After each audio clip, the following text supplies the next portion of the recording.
सलाम, नमस्ते, सत श्री अकाल। मैं हूं रजा और आप देख रहे हैं रजाग्राफी अनस्क्रिप्टेड की अंतरराष्ट्रीय प्राइम टाइम रिपोर्ट। एक वीडियो के अंदर पूरी दुनिया की तमाम बड़ी खबर आपके सामने। हजरात, जिस तरह से अमेरिका भारत को परेशान कर रहा था, डोनाल्ड ट्रंप भारत को अपमानित कर रहा था, मोदी सरकार की आलोचना कर रहा था, मजे ले रहा था, एक गुगली प्रधानमंत्री मोदी ने फेंक दी, यानी भारत सरकार ने फेंक दी। बाल नोचने की नौबत अब अमेरिका की आएगी। इसे कहते हैं गुगली। हाँ, हुआ ये कि कल मैंने आपको बताया था कि अमेरिका ने भारत से कहा पूरी दुनिया में तुम कहीं से भी तेल लो, लेकिन रूस से मत लो। यह बात हमारी सरकार ने ऐसी पकड़ी, भारत ने ऐसी पकड़ी कि फिर गुगली फेंकी और सीधा क्लीन बोल्ड डोनाल्ड ट्रंप। कैसे? अब भारत ने कहा कि ठीक है, 2019 में हमने ईरान से तेल लेना बंद कर दिया और 2020 में वेनेजुएला से हमने तेल लेना बंद कर दिया था, क्योंकि अमेरिका ने ही ईरान और वेनेजुएला पर पाबंदी लगाई थी। हम रशिया से तेल लेना बंद कर देंगे, आप हमें अलाउ कर दो कि हम ईरान से और वेनेजुएला से तेल ले।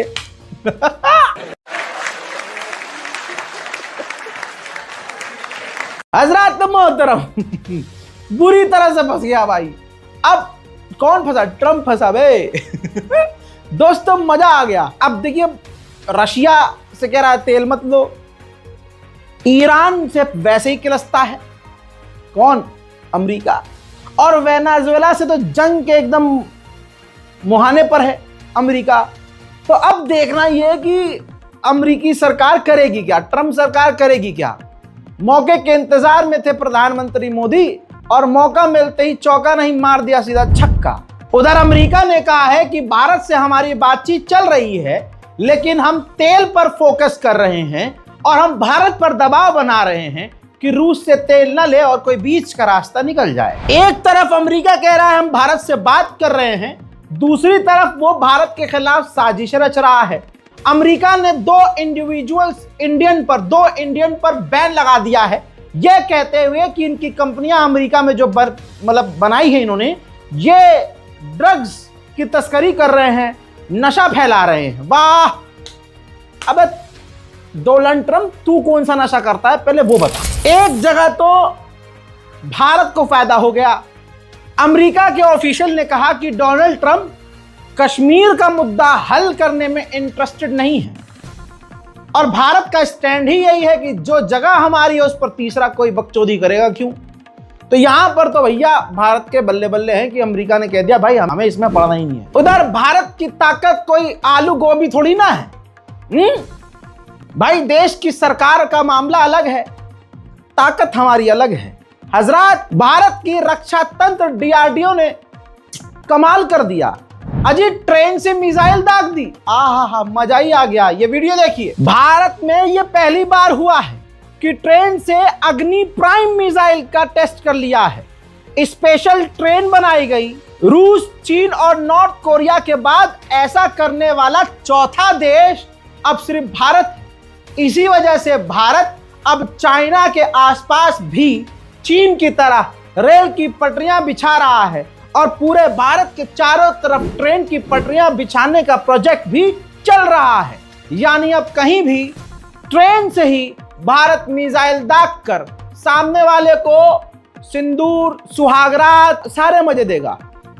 थोड़ा इंतजार का मजा लीजिए। भारत ने अपना MiG-21 फाइटर जेट रिटायर कर दिया, जिसके बाद Hindustan aeronautical company, Indian company को ही भारत सरकार ने 97 तेजस फाइटर जेट बनाने का ऑर्डर दे दिया है।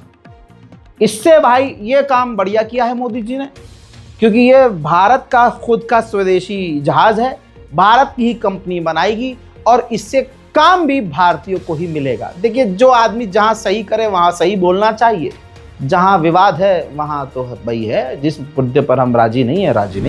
अब सुनिए, पाकिस्तान के लाहौर में जैन अली नाम का 17 साल का झाटू लौंडा पबजी खेल रहा था। पबजी में हार गया, अम्मा की बंदूक उठाई, अम्मा की गोली मारी, भाई के गोली मारी, बहनों को गोली मारी, मार दिया सबको पबजी हारने में। फिर कोर्ट का भी खेल सुनिए।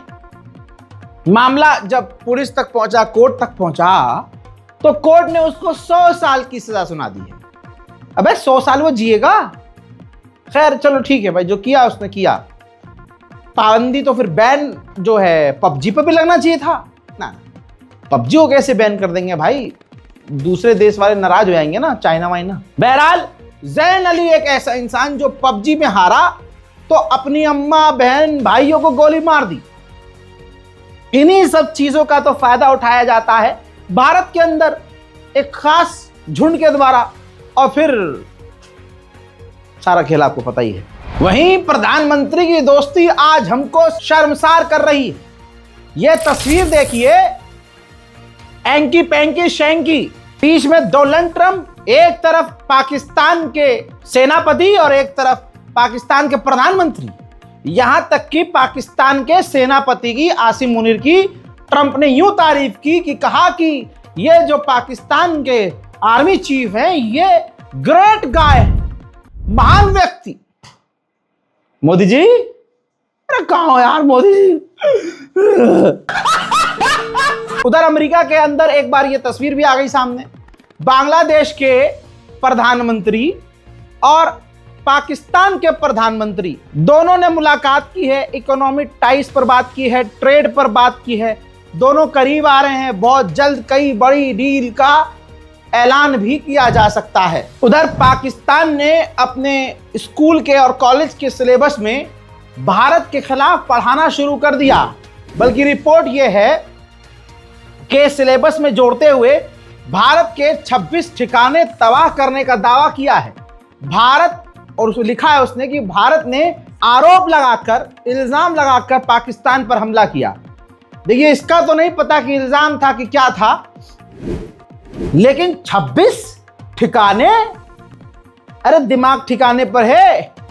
हमारा गोदी मीडिया तो वैसे ही इस्लामाबाद पे कब्जा कर लेता, 2 मिनट में कब्जा करवा दूंगा। आड़ी टेढ़ी बात मत करना तुम मुझसे, तो पता नहीं है मेरे पास गोदी मीडिया है। अभी रातों रात इस्लामाबाद पे कब्जा हो जाएगा। मोदी जी। अमेरिका के डिफेंस मिनिस्टर ने पूरी दुनिया में उसके जहां जहां अमेरिका के टॉप जनरल तैनात हैं, सबको बुलाया है इमरजेंसी मीटिंग के लिए। कबाब खाने नहीं भाई, बहुत सीरियस मैटर है। और अमेरिका आगे क्या करने वाला है, क्या मिडिल ईस्ट में कहीं हमला होने वाला है, कुछ भी हो सकता है। उधर नेपाल की प्रधानमंत्री जो बनी है, उन्होंने कानून बना दिया है कि अब 18 साल का नहीं, अब घटाकर उम्र 16 साल कर दी है। 16 साल का बच्चा भी अब वोट दे सकता है। भाई क्यों नहीं दे सकता? बिल्कुल सही बात है। हमारे टाइम पे, मतलब जो 90s से पहले वाले बच्चे होंगे, 92 से पहले, भाई उस टाइम पे 16 साल 17 साल के बच्चे होते थे। आज के टाइम तो 16-17 साल का बच्चा बाप बनने को तैयार है, ऐसे काम कर रहा है। अभी सही से साले उगे नहीं होते, ओयो में पकड़े जाते हैं, अम्मी चप्पल से मारती विलाती है घर को। यह हाल है भाई। मोदी जी।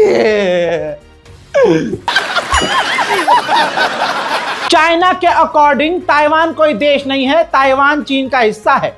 अमेरिका ने चीन के पिछवाड़े में आग लगाने के लिए खेल खेल दिया कि पहली बार यूएन के अंदर ताइवान को मीटिंग अटेंड करने दी।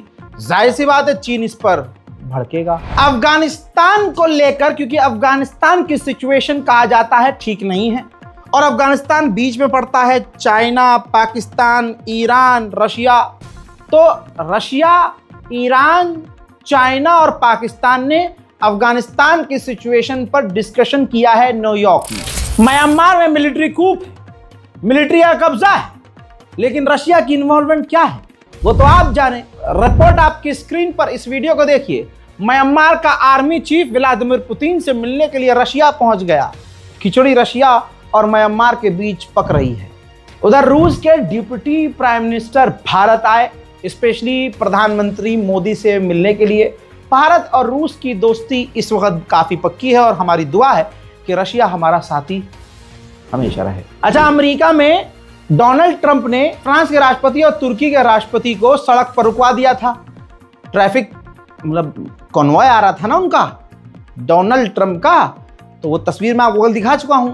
भाई वो अकेले नहीं, वो 2 लोग सिर्फ नहीं थे, तीसरा और था। आपकी स्क्रीन पर देखिए, ये जो व्यक्ति है ये साउथ कोरिया के प्रेसिडेंट हैं। ये भी सड़क किनारे खड़े रहे काफी देर तक, जब तक डोनाल्ड ट्रंप का काफिला वहां से गुजर नहीं गया। उधर बांग्लादेश के पीएम केयरटेकर यूनुस ने कहा है कि भारत से हमारे रिश्ते खराब है। रिपोर्ट आपकी स्क्रीन पर।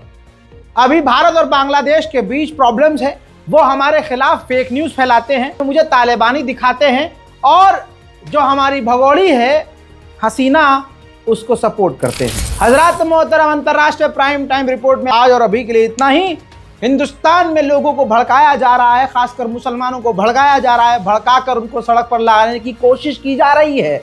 हिंदुस्तान में, भारत के अंदर बहुत ऐसी सारी चीजें हैं जिसको मोदी सरकार फुलफिल नहीं कर पाई है, तो मेन मुद्दों से भटकाने के लिए हिंदू मुसलमान को टकराने की कोशिश की जा रही है। इसमें हिंदू संगठन लगातार मुसलमानों के खिलाफ और बीजेपी के नेता मुसलमानों के खिलाफ बयानात जारी कर रहे हैं। यहां तक कि हुजूर पाक सल्लल्लाहु अलैहि वसल्लम पर उल्टी सीधी टिप्पणी की जा रही है। मुसलमानों को समझदारी से काम लेना चाहिए, हिंसा वायलेंस से बचना चाहिए। दोस्तों, भीड़ का हिस्सा मत बनिएगा, क्योंकि ये एक साजिश है, ट्रैप है। दोस्तों सोचिए, अभिषेक ठाकुर नाम का इंसान और ऐसे दसियों लोग राजधानी दिल्ली में खड़े होकर, वो भी सेंटर में कनॉट प्लेस में खड़े होकर, मीडिया पर आकर, चैनलों पर आकर मुसलमानों को गरिया रहे हैं और हुजूर पाक सल्लल्लाहु अलैहि वसल्लम को अपमानित कर रहे हैं, दीन को गालियां बक रहे हैं, मुसलमान लड़कियों पर गंदी टिप्पणियां कर रहे हैं और उनके खिलाफ कार्रवाई नहीं हो रही है। तो इसके पीछे क्या मंशा है, आप समझ रहे हैं।